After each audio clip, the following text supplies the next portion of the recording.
खमा गणिसा। मैं मीना कंवर आपके अपने चैनल कथा सागर में आपका बहुत बहुत स्वागत करती हूँ।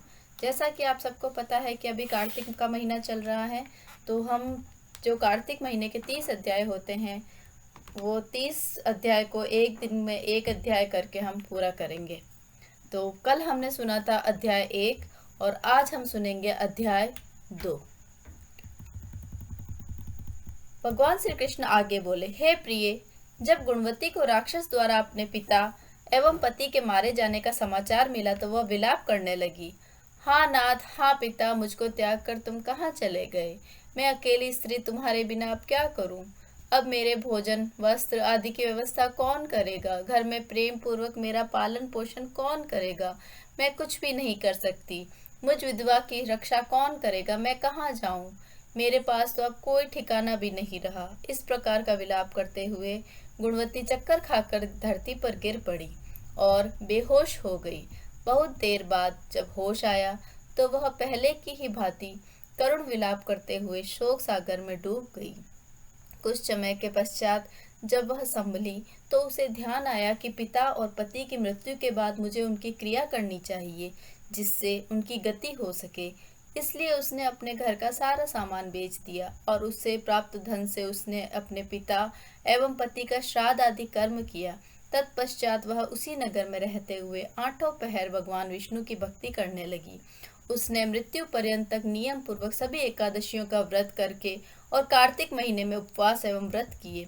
हे प्रिय, एकादशी और कार्तिक व्रत मुझे बहुत ही प्रिय हैं।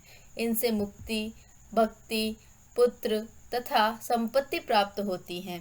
कार्तिक मास में जब तुला राशि पर सूर्य आता है तब ब्रह्म मुहूर्त में उठकर स्नान करने व व्रत व उपवास करने वाले मनुष्य मुझे बहुत प्रिय हैं, क्योंकि यदि उन्होंने पाप भी किए हो तो भी स्नान व व्रत के प्रभाव से उन्हें मोक्ष प्राप्त हो जाता है। कार्तिक में स्नान, जागरण, दीपदान तथा तुलसी के पौधे की रक्षा करने वाले मनुष्य साक्षात भगवान विष्णु के समान हैं।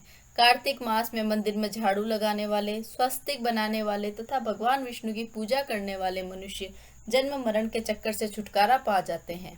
यह सुनकर गुणवती भी प्रतिवर्ष श्रद्धा पूर्वक कार्तिक का व्रत और भगवान विष्णु की पूजा करने लगी। हे प्रिय, एक बार उसे ज्वर हो गया और वह बहुत कमजोर हो गई। फिर भी वह किसी भी प्रकार गंगा स्नान के लिए चली गई। गंगा तक तो वह पहुंच गई, परंतु शीत के कारण वह बुरी तरह से कांप रही थी। इस कारण वह शिथिल हो गई। तब मेरे यानी कि भगवान विष्णु के दूत उसे मेरे धाम में ले आए। तत्पश्चात ब्रह्मा आदि देवताओं की प्रार्थना पर जब मैंने कृष्ण का अवतार लिया तो मेरे गण भी मेरे साथ इस पृथ्वी पर आए, जो इस समय यादव हैं। तुम्हारे पिता पूर्व जन्म में देव शर्मा थे तो इस समय सत्राजित हैं।